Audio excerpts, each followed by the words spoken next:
The Senate Judiciary Committee hearing room buzzed with anticipation as staffers made final adjustments to microphones and cameras. Today's session had drawn unusual public interest, not because of the legislation under consideration, a technical bill on federal court jurisdiction, but because of the rare joint committee format that would bring together senators and selected House members for the first time in nearly a decade. Senator Ted Cruz of Texas adjusted his red tie as he reviewed his notes at the raised dais. At 53, the former Supreme Court clerk and longtime senator had built his reputation on combative questioning and theatrical confrontations that generated viral clips for his substantial social media following. His legal background and debating skills made him a formidable opponent in committee hearings, where he typically dominated exchanges through a combination of technical knowledge and aggressive rhetoric. Among the House members invited to participate was Congresswoman Jasmine Crockett, who represented a Dallas district not far from Cruz's hometown. At 43, the former civil rights attorney had quickly established herself as one of the most effective questioners in the House through her methodical approach and legal precision. Her background litigating complex constitutional cases had given her courtroom experience that translated effectively to congressional hearings. The two Texans had never directly faced off before, though they had exchanged criticisms through media appearances and social media. Their contrasting styles reflected broader differences in political approach: Cruz's performative confrontation versus Crockett's evidence-based precision, his ideological certainty versus her analytical framework, his talent for creating viral moments versus her focus on substantive policy details. As the hearing progressed, through opening statements and initial questioning rounds, Cruz could be seen making additional notes, occasionally glancing toward Crockett with an expression that suggested he was preparing something specifically directed at his fellow Texan. When the chairman finally announced, "The chair recognizes the senior senator from Texas for 10 minutes," the room grew noticeably quieter in anticipation. Cruz thanked the chairman and adjusted his microphone before turning his attention not to the legislation ostensibly under discussion, but directly to Crockett. Before addressing the bill before us, Cruz began, his voice carrying the practiced cadence of someone who understood how to create moments designed for media attention. "I feel compelled to address statements my fellow Texan, Congresswoman Crockett, made just last week regarding the Constitution and our federal judiciary." This unexpected pivot, addressing a fellow committee member rather than the legislation or witnesses, immediately altered the atmosphere in the hearing room. Several senators looked up from their notes, surprised by this breach of the usual committee protocol, focusing on the matter under consideration rather than attacking colleagues. The Congresswoman recently claimed in a television appearance that our Constitution contains structural flaws that need fundamental reconsideration, Cruz continued, his voice taking on a tone of theatrical outrage. She suggested that the Supreme Court has abandoned its constitutional role and that certain justices are compromised by ideological agendas. Cruz leaned forward, his expression intensifying. These statements aren't just wrong. They represent a dangerous attack on our constitutional foundations from someone who took an oath to uphold that very Constitution. They reflect a radical agenda to undermine our institutions when they don't produce the political outcomes the far left desires. The personal attack, delivered with the practiced intensity that had made Cruz a conservative media favorite, was clearly designed to provoke an emotional response that would generate headlines and social media engagement. Before diving deeper into this explosive confrontation that has everyone talking, make sure to like this video and subscribe to our channel. We bring you the most revealing political showdowns with context and analysis you won't find elsewhere. Turn on notifications so you never miss our latest uploads. Ted Cruz wasn't just any senator engaging in routine partisan criticism. Since his election to the Senate in 2012, after serving as Texas Solicitor General, Cruz had established himself as a master of the viral political moment. His background arguing cases before the Supreme Court gave him substantive legal credentials, but it was his talent for theatrical confrontation. Whether challenging witnesses, Democratic colleagues, or occasionally his own party leadership, that had made him a conservative star. Cruz's questioning style had become instantly recognizable to regular viewers of Senate hearings, beginning with exaggerated expressions of outrage, building through carefully scripted questions designed not to elicit information but to trap opponents, and culminating in sound bites crafted for social media distribution. This approach prioritized creating shareable content over substantive oversight or legislative development, a strategy that had proven remarkably effective at building his national profile and fundraising base. In recent years, Cruz had focused particularly on positioning himself as a defender of traditional constitutional interpretation against what he characterized as progressive attempts to undermine founding principles. This framing allowed him to cast policy disagreements not as legitimate differences in constitutional understanding, but as attacks on the Constitution itself, a rhetorical move that energized his base while delegitimizing opposing viewpoints. Congresswoman Jasmine Crockett brought a markedly different approach to her congressional role. Before entering politics, she had built a substantial legal career representing clients in complex civil rights litigation, often challenging government actions on constitutional grounds. This work had given her both deep knowledge of constitutional law and practical experience constructing methodical arguments that could withstand aggressive opposition. Since joining Congress, Crockett had distinguished herself not through theatrical performances, but through precise, evidence-focused questioning that often exposed contradictions or factual errors that witnesses couldn't easily dismiss. Unlike colleagues who used hearing time primarily for speeches aimed at video clips, her approach typically involved building careful factual foundations before revealing specific inconsistencies or problems. Crockett's comments about constitutional structure, which Cruz had partially quoted but significantly recharacterized, had come during a law school panel discussion where she had analyzed how certain constitutional compromises reflected the political necessities of 1787 rather than perfect democratic design. Her critiques of recent Supreme Court decisions had focused on specific legal reasoning rather than questioning the court's legitimate role. Nuances Cruz's attack had deliberately obscured in favor of a more provocative characterization. The clash between Cruz and Crockett thus represented more than routine partisan sparring.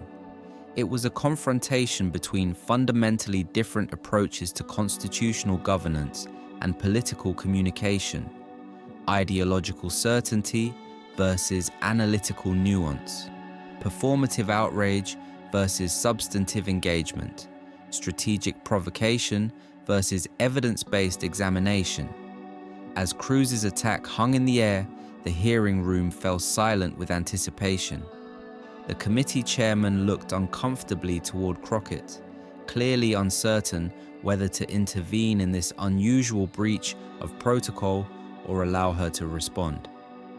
Since the senator has directly addressed the Congresswoman with serious accusations, I believe she should have an opportunity to respond, the chairman finally said. Congresswoman Crockett, would you like to address Senator Cruz's comments before we return to the legislation under consideration?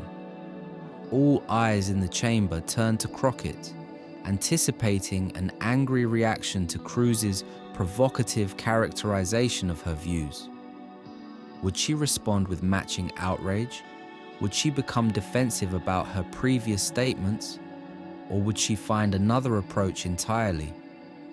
For a moment, Crockett looked down at her notes, her expression revealing nothing of her reaction to Cruz's unexpected attack. When she looked up and began speaking, her voice was remarkably composed, neither defensive nor angry, but clear and precise.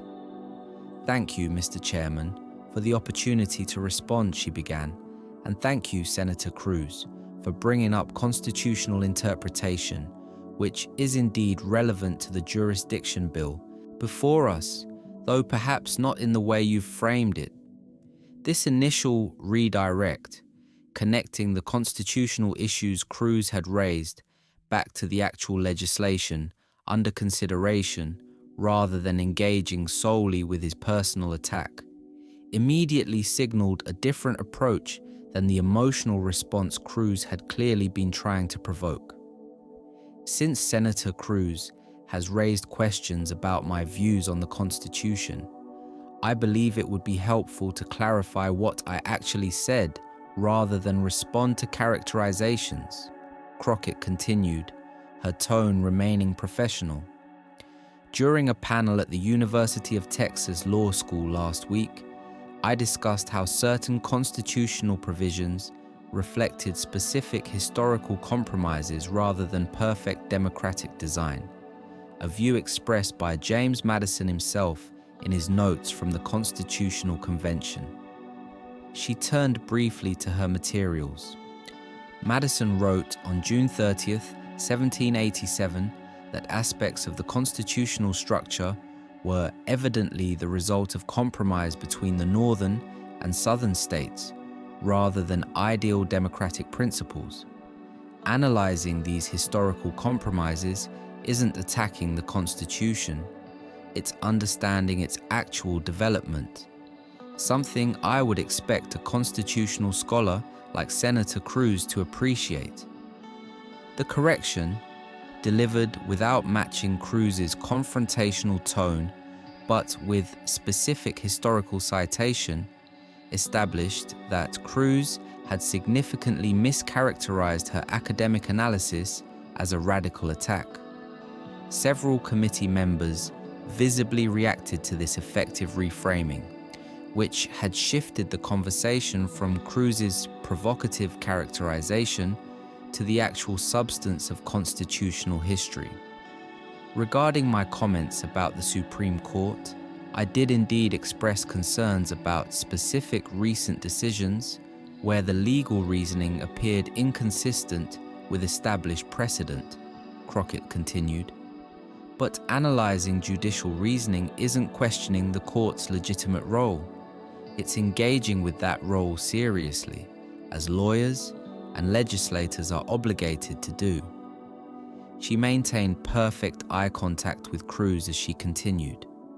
In fact, I'm puzzled by Senator Cruz's suggestion that critiquing Supreme Court decisions somehow constitutes an attack on the Constitution, given his own extensive criticism of the court throughout his career. Without raising her voice or displaying anger, Crockett reached for a document on the table before her. In Senator Cruz's book, One Vote Away, he wrote that certain Supreme Court decisions represented lawless power grabs and political judgments masquerading as legal ones. He described some justices as legislating from the bench and acting as super legislators, imposing their policy preferences. The direct quotation of Cruz's own words, which paralleled the very criticisms he had just characterized as attacks on the Constitution when coming from her, created an immediate contradiction that several committee members visibly registered.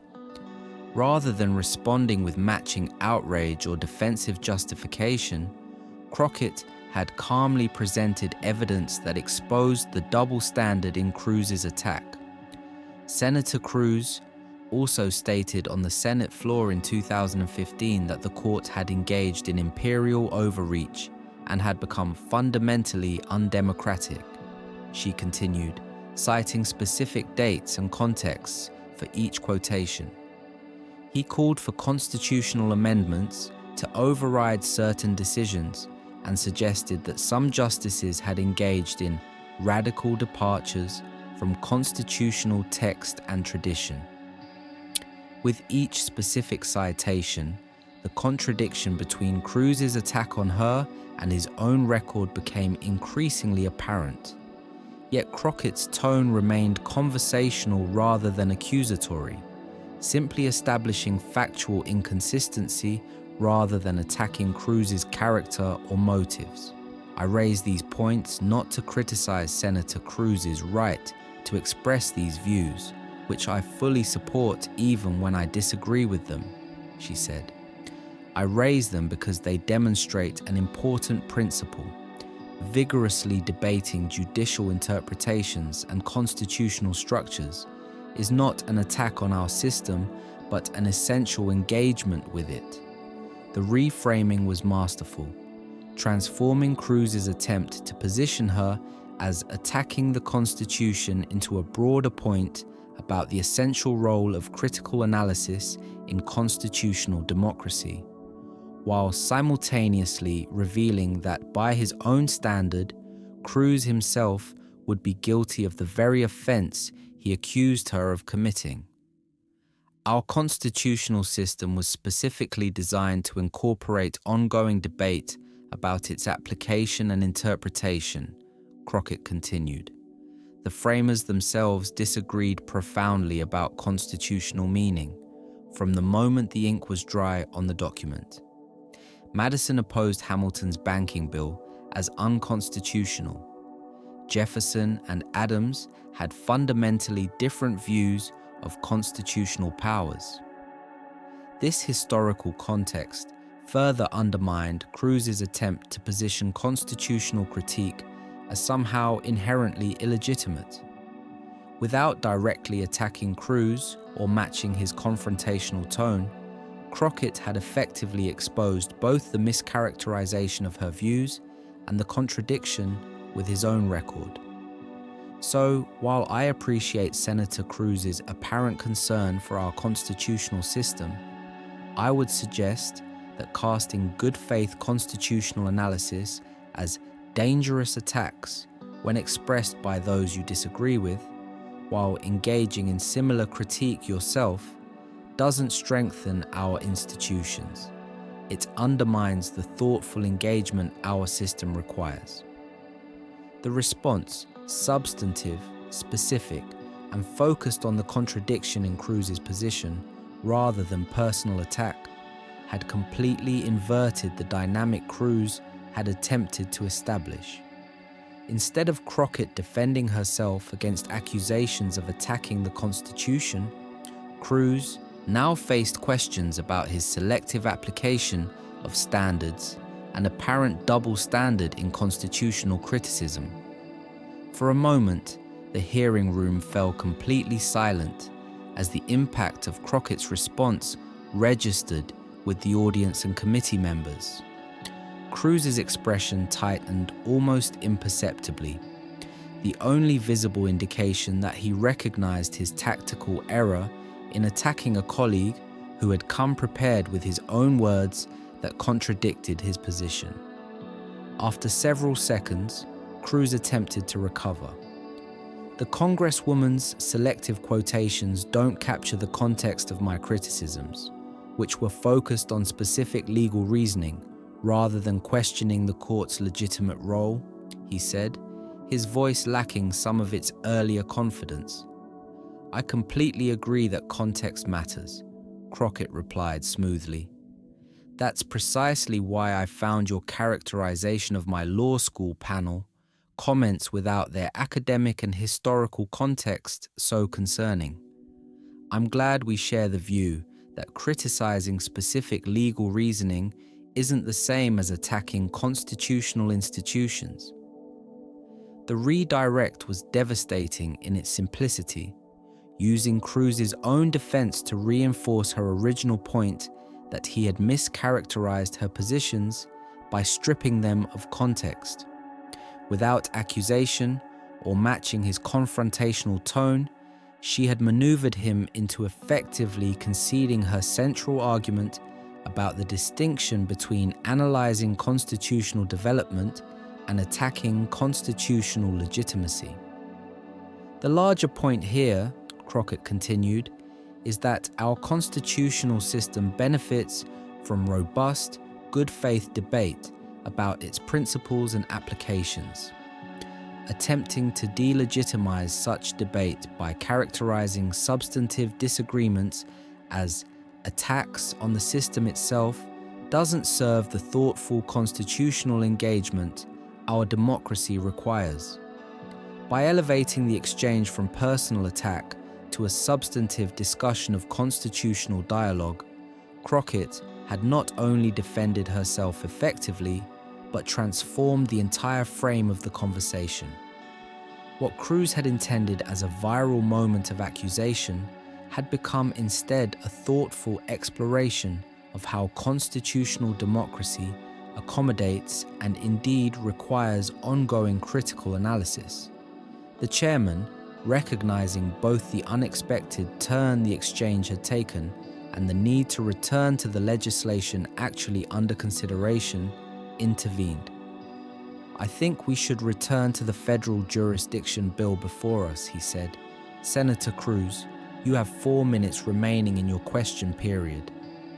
For the remainder of his time, Cruz attempted to redirect to more comfortable territory, questioning aspects of the legislation in his usual confident style, but observers noted that his typical theatrical flourishes seemed somewhat muted, a tacit acknowledgement that his attempt to create a viral moment at Crockett's expense had not only failed but backfired in ways that were already spreading across social media. When Crockett's turn came to question witnesses about the actual legislation under consideration, she focused entirely on substantive policy issues rather than returning to her exchange with Cruz. This disciplined return to the committee's actual work further highlighted the contrast between her substantive approach and Cruz's theatrical diversion, a distinction not lost on other committee members, several of whom made a point of complimenting her questions about specific jurisdictional provisions. By the time the hearing concluded 3 hours later, the exchange between Cruz and Crockett had clearly become its defining moment. Video clips of her methodical dismantling of his attack, particularly her calm citation of his own words that paralleled the very positions he had attacked her for holding, spread rapidly across social media platforms, accumulating millions of views within hours. Political analysts from across the spectrum noted the effectiveness of Crockett's approach. What made Congresswoman Crockett's response so powerful wasn't that she matched Cruz's confrontational style or responded with equal personal attacks, observed a veteran congressional reporter. It was her ability to calmly present specific evidence that exposed the contradiction between his attack on her and his own record. She didn't just defend herself, she revealed the fundamental inconsistency in his position. Conservative commentators acknowledged the tactical miscalculation in Cruz's approach. Senator Cruz excels at creating viral moments through confrontational exchanges, but that approach works best when opponents respond emotionally or lack command of relevant facts, noted a former Republican Senate staffer. Congresswoman Crockett instead responded with specific citations of Cruz's own words that directly contradicted his attack on her, creating a far more damaging viral moment than he had intended. For Cruz, the exchange represented a rare public misstep. Known for his media savvy and ability to control political narratives, he had instead been maneuvered into a position where his own words were used to expose a glaring contradiction in his attack. In a telling sign of the exchange's impact, Cruz's social media accounts, usually quick to post clips of his committee confrontations, remained notably silent about this particular exchange, focusing instead on other aspects of his legislative agenda. For Crockett, the confrontation elevated her national profile significantly. Already respected within Congress for her methodical approach to hearings, the viral nature of her systematic dismantling of Cruz's attack introduced her to a much broader audience. Legal analysts and political strategists highlighted her response as a model for how to effectively counter political attacks without descending into the personal vitriol that often characterized partisan exchanges. What Congresswoman Crockett demonstrated wasn't just good debate technique, noted a communications professor. It was a fundamentally different approach to political discourse, one that prioritizes substantive engagement with specific facts over emotional performance or personal attack. The effectiveness of this approach suggests there may be more appetite for substance over spectacle than our media environment typically assumes. Perhaps most significantly, the exchange prompted broader discussion about the nature of constitutional debate in democratic systems. Several prominent legal scholars published analyses exploring the distinction Crockett had highlighted between critiquing specific constitutional provisions or decisions and questioning institutional legitimacy, a nuance often lost in partisan characterizations of constitutional disagreements. The Cruz-Crockett exchange has highlighted an important distinction that often gets blurred in our polarized discourse, wrote a constitutional law professor in a widely shared analysis.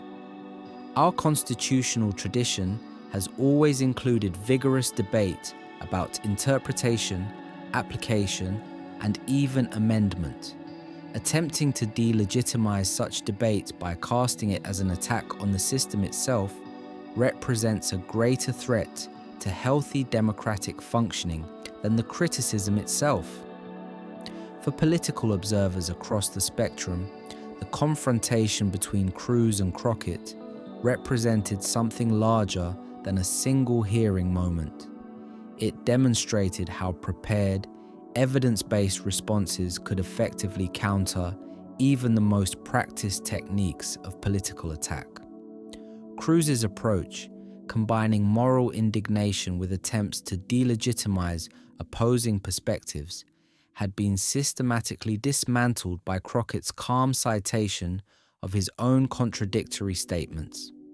In doing so, she had provided a template for substantive political engagement that contrasted sharply with the performative confrontations that dominated cable news and social media. Rather than responding to provocation with matching outrage or personal attacks, Crockett had elevated the discussion by focusing on specific evidence that exposed the contradiction in Cruz's position without attacking his character or motives. The Cruz-Crockett exchange reminds us that, in political discourse, as in legal argumentation, evidence and precision ultimately matter more than performance and provocation, concluded a political communication expert. When confronted with specific facts that directly contradict their position, even the most skilled political performers find themselves in untenable positions. And in demonstrating that reality so clearly, Congresswoman Crockett has provided a valuable model for how our political conversations could be conducted with greater substance and accountability. The confrontation that began with Cruz's attempt to characterize constitutional analysis as a dangerous attack had concluded with a powerful demonstration of why such analysis is essential to constitutional democracy rather than a threat to it. In the process, it offered a rare glimpse of how political discourse might function if substance took precedence over spectacle and specific evidence over general accusation. A vision of democratic debate that many viewers found themselves hoping might spread beyond this single memorable exchange. If you found this breakdown of how Congresswoman Crockett turned Senator Cruz's attack against him through precise citation of his own contradictory statements valuable, make sure to like and subscribe to our channel. We bring you the most revealing political confrontations with context and analysis you won't find elsewhere. Hit that notification bell to stay updated on our latest videos showing how evidence and composure can overcome even the most practiced political attacks.